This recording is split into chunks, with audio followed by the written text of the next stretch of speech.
तो इस स्लाइड पे हम देखेंगे कि भ्रमस्थान कैसे निकालना है। जैसे कि ये एक रेक्टेंगल आपका प्लॉट है, आपने यहां से एंट्री करी, एंट्री करके सामने वाली जो ये रेफरेंस वॉल है, ये आपकी रेफरेंस वॉल है। इस रेफरेंस वॉल की degree for example 200 degrees I है। तो आपको क्या करना है, इसका भ्रमस्थान निकालने के लिए आपको दो डायगोनल लाइंस इस पे क्रिएट करनी है। जब ये दो डायगोनल लाइंस आप क्रिएट करेंगे तो जहां पे ये इंटरसेक्ट करेगा ये पॉइंट, ये आपका भ्रमस्थान कहलाएगा। इसको जरूर ध्यान रखिएगा, जब आप इंटरसेक्ट करेंगे, ये जो इंटरसेक्शन पॉइंट है ना, ये भ्रमस्थान कहलाता है, यानी कि सेंटर ऑफ हाउस। चलिए नेक्स्ट स्लाइड पे चलते हैं। अब आपको मैं बताऊंगा कि किस तरीके से किस कौन कौन से डिफरेंट प्लॉट्स होते हैं और किस तरीके से हम उनका सेंटर निकालते हैं। फॉर एग्जाम्पल ये एक ऑड तरीके का प्लॉट है, ऑड तरीके का प्लॉट है, तो इसमें हम कैसे सेंटर निकालेंगे, क्योंकि हम जो सेंटर निकालेंगे वो या तो रेक्टेंगल या फिर स्क्वायर का आपको इंटरसेक्ट करना होता है। आप इस तरीके से नहीं करेंगे, जैसे कि अगर मैं आपको दिखाऊं कि आप इस तरीके से कभी इंटरसेक्ट नहीं करेंगे। ये जो मैंने अभी यहाँ पे शो कर रखा है, ये इसका करेक्ट वे है इंटरसेक्ट करने का। जहां पे ज्यादा यूटिलिटी हो रही हो वहां पे आप उसको इंटरसेक्ट करेंगे। फॉर एग्जाम्पल ये आपका ऑड प्लॉट है, तो हमने क्या करा, हमने यहां से इस एरिया को कट कर दिया। कट करने के बाद हमने जो आउटर बाउंड्री कंसिडर करी है वो ये वाली आउटर बाउंड्री कंसिडर करी है, और इस हिसाब से हमने इन दो डायगोनल लाइंस को इंटरसेक्ट करा है, और ये हमारा जो है, ये आ गया हमारा सेंटर, यानी कि ये आ गया हमारा भ्रमस्थान। अब इसको अगर आप पूछेंगे कि हम चाहते तो हम इसको इस तरीके से भी कर सकते थे, इस तरीके से काट सकते थे, लेकिन अगर इस तरीके से काटते तो ये जो अपना मेजर एरिया है, ये वाला जो आपका एरिया है, ये काफी ज्यादा कट जाता है इस एरिया से। इसीलिए हमने इसको इस तरीके से यहां से कट किया है, ताकि हमारा ये जो है हम मैक्सिमम यूटिलिटी एरिया ले सके। चलिए एक एग्जांपल से और समझते हैं। प्लॉट टू हमारा जो है, टाइप टू हमारा प्लॉट है, और इसका हमने सेंटर कैसे निकाला है। चलिए इसका जो सेंटर हमने निकाला है, इसका सेंटर जैसे कि ये हमारी बेसिकली एंट्रेंस का एरिया है, तो हमने क्या करा है, हमने देखा है कि ज्यादा यूटिलिटी कहाँ हो रही है, इसलिए ये वाले एरिया में ज्यादा यूटिलिटी थी, तो हमने इसको एज पूरा रेक्टेंगल बनाने के लिए हमने जो इसका पूरा हमने एक रेक्टेंगल लिया है, वो इस तरीके से लिया है। हमने इस तरीके से अगर हम लेना चाहें हम नहीं ले सकते, क्योंकि अदरवाइज वो प्रॉब्लम होता उसमें। हम इतने एरिया को और एक्सटेंड नहीं कर रहे, हमने यहां से सिर्फ इसको यहां से कट कर दिया। कट करने के बाद और यहां से थोड़ा सा एक्सटेंड करके ये पूरा हमने एक रेक्टेंगल ले लिया, तब जाके हमारा ये जो इंटरसेक्शन पॉइंट आया, इसको हम भ्रमस्थान बोलेंगे। चलिए एक और एग्जांपल से समझते हैं। जो प्लॉट टाइप थ्री प्लॉट है, जिसको हम एल शेप बोलते हैं, एल शेप प्लॉट।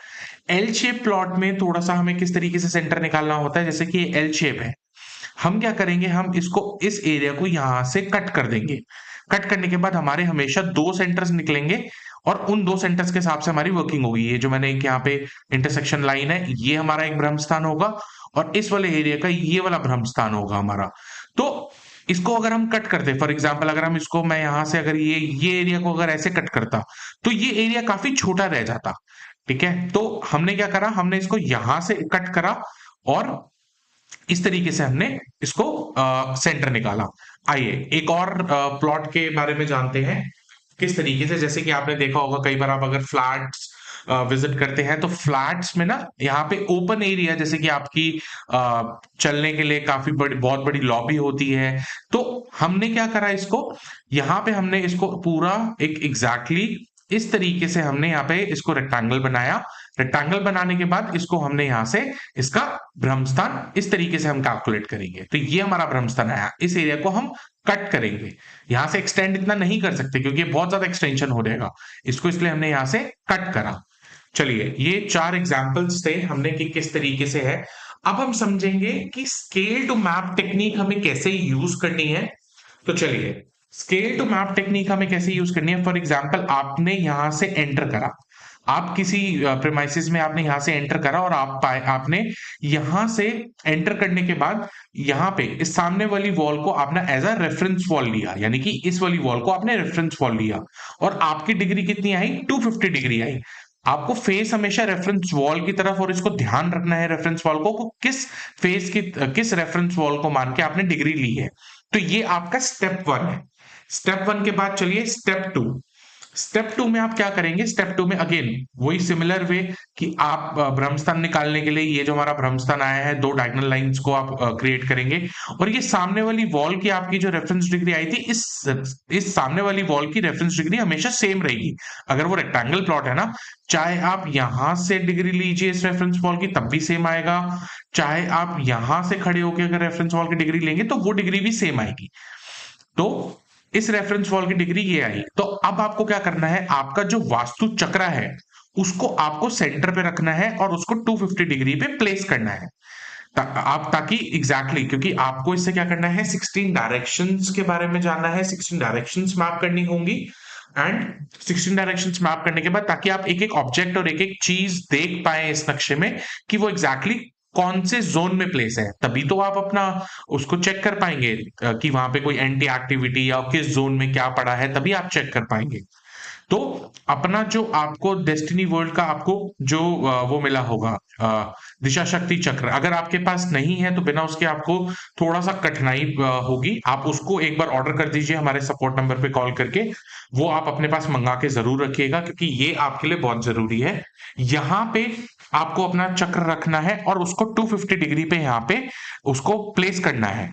आइए उसके बाद क्या रिजल्ट आएगा, उसके बाद अगर आप देखेंगे आपने जो ये डिग्री यहाँ पे 250 डिग्री मेंशन करी थी, इस हिसाब से अगर आप जो डेस्टिनी वर्ल्ड का चक्र है चक्र रखेंगे तो सारे जोन्स इस तरीके से आप मैप कर पाएंगे।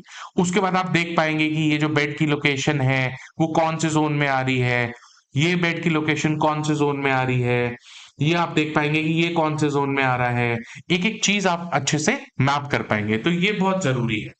तो चलिए ये आज मैंने आपको पूरा डिटेल में बताया कि कौन कौन से कितने प्लॉट्स, किस तरीके के प्लॉट्स आप देख सकते हैं, किस तरीके के प्लॉट्स को आप उनका सेंटर और भ्रमस्थान निकाल सकते हैं। मिलते हैं हम किसी और लेक्चर में। इसको अच्छे से आप पढ़ लीजिए, इसको दोबारा देखिए वीडियो को, अगर आपको एक बार समझ नहीं आया है एक बार इसको दोबारा रिवाइज करिए क्योंकि ये बेस है वास्तुशास्त्र का और ये बहुत इंपॉर्टेंट है। धन्यवाद।